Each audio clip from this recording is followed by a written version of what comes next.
சாமி, கோவை மாவட்ட துணைத் தலைவர், தமிழ்நாடு விவசாயிகள் சங்கம்.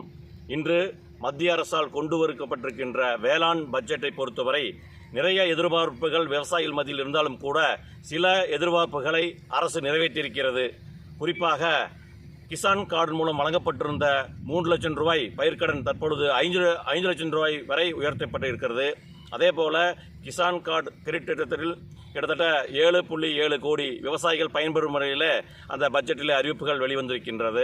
அதேபோல் அஸ்ஸாமிலே உர தட்டுப்பாட்டை நீக்குவதற்காக அஸ்ஸாமிலே யூரியா தொழிற்சாலை அமைக்கப்படும் என்ற ஒரு அறிவிப்பையும் மத்திய அரசு வெளியிட்டிருக்கிறது.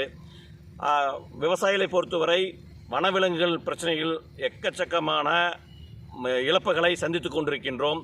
குறிப்பாக காட்டு பன்றிகளை வனவிலங்கு பட்டியலிருந்து நீக்க வேண்டும் என்ற ஒரு கோரிக்கை தொடர்ந்து தமிழகத்தின் மூலமாக நாங்கள் விவசாயிகள் சார்பாக தெரிவித்துக் கொண்டு வந்திருக்கின்றோம்.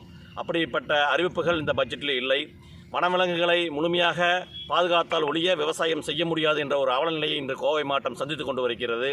யானை தொந்தரவு, அதே போல காட்டுப்பன்றிகள் தொந்தரவு, மயில் தொந்தரவு என்று பல்வேறு இன்னலுக்கிடையே விவசாயம் செய்தால் கூட வனவிலங்குகளின் தாக்கம் அதிக அளவிலே தினந்தோறும் அதிகரித்து கொண்டு வருகிறது.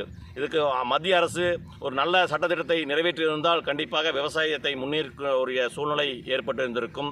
அந்த எதிர்பார்ப்பு இல்லை. அதே போல கோவை மாவட்டத்தில் பிரதான தொழிலாக வாழை, தென்னை, பாக்கு போன்ற நீண்டகால பயிர்களை நாங்கள் செய்து கொண்டு வந்திருக்கின்றோம். இந்த பயிர் வகைகளுக்கு கொள்முதல் மையங்கள் தமிழ்நாட்டில் அமைக்கப்படவில்லை என்ற ஒரு வருத்தம் எங்களுக்கு இருக்கிறது.